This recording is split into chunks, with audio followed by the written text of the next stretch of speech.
Sige, gusto mo ba kumain muna tayo? Tanghalian o hapunan?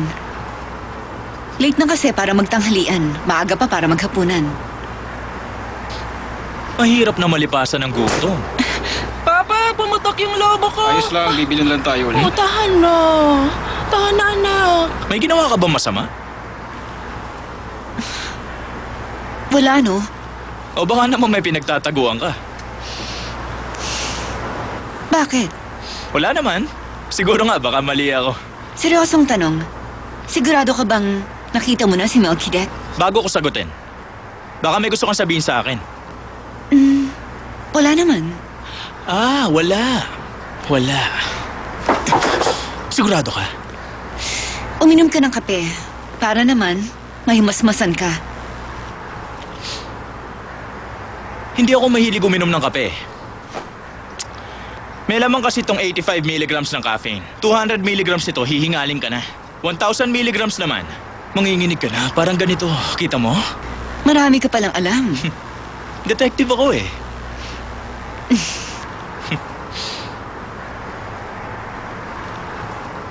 All right. I know who killed your best friend Kevin. Di ba namatay siya sa sunog?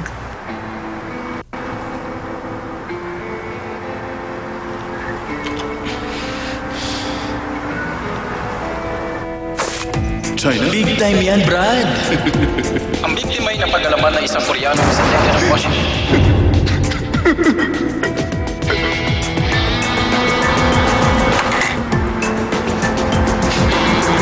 Bakit kaya sa China siya nagpunta? Pero nakita siyang patay sa Korea. Hindi ko alam. Bakit hindi mo alam? Di ba detective ka? Yung pumatay sa kaibigan ko, kilala mo? Sasabihin ko sa'yo. Pero may dalawa akong kondisyon. Una, pag nahanap mo si Melchizedek, Eh, yung isa. ayokong puro tanong ka. May tatanong lang ako sa'yo.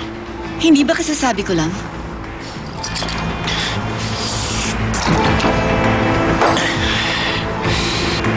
Ayos ka lang ba? Caffeine na 85 milligrams. Baka hingalin ka niyan. 46 na segundo bago kumalat ang epekto ng kape sa katawan. 40 seconds, tapos na tayo. Gusto ko ipapatay nito si Melchizedek, hindi ba? Gagamit siya ng baril, kutsilyo o kahit na ano pang paraan. Sino mas nanganganib? Yung taong matagal ng patay? O yung taong hindi niya alam kung kailan siya papatayin?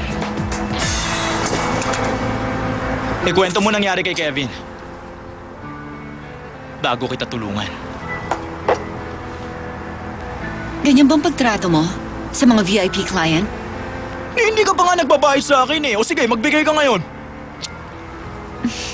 Ipapadala ko na lang. Kailangan ko na rin umalis. Sandali lang, saan ka ba pupunta?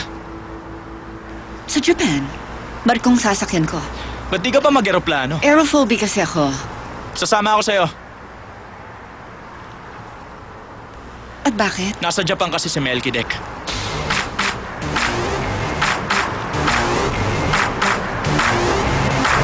Bumukod ka. Maliit lang kasing kwarto ko. Share na lang tayo. Pwede? Mas malaki kasi ang chance na ang isang single na lalaki at single na babaeng parehong nasa early 20s ay magkaunawaan at magkagustuhan pag magkasama. Salamat sa pagsasabi na sa 20s pa ako. Teka lang! Sandali! 너의 흔적은 다 지워 나를 데려가봐 미안한 내 모든 걸 버려 넌 다가와 난 눈을 바라봐 뜨거운 내 안의 열정이 느껴져 들려와 내 심장 소리가 나를 조종하려는 너의 May asawa ka na ba? Ayoko ng relasyon. Bakit naman? Ayoko masaktan.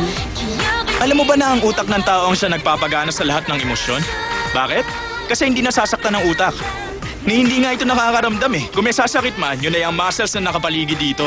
Kaya nga tayo umiinom ng gamot pag masakit ang katawan natin kasi...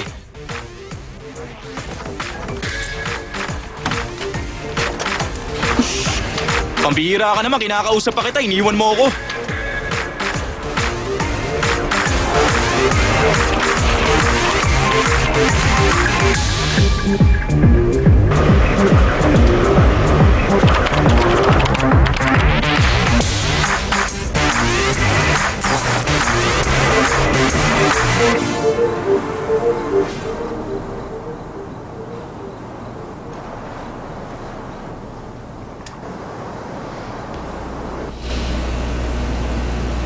They went in the room together.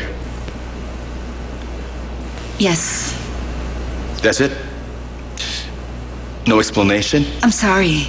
Originally, the reservation was made for her alone, so we don't know why she's being accompanied. He must have purchased the tickets just before boarding. Well, we should find out if she's being forced. Okay, I'll look into it.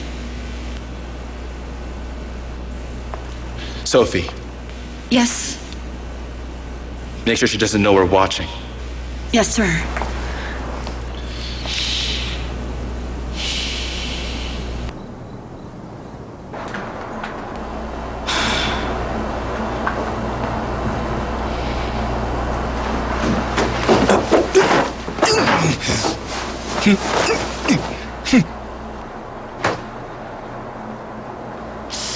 Dito ako hihiga sa kanan ha. Sabi kasi ng airpot ko noon, huwag mahihiga sa kaliwa eh.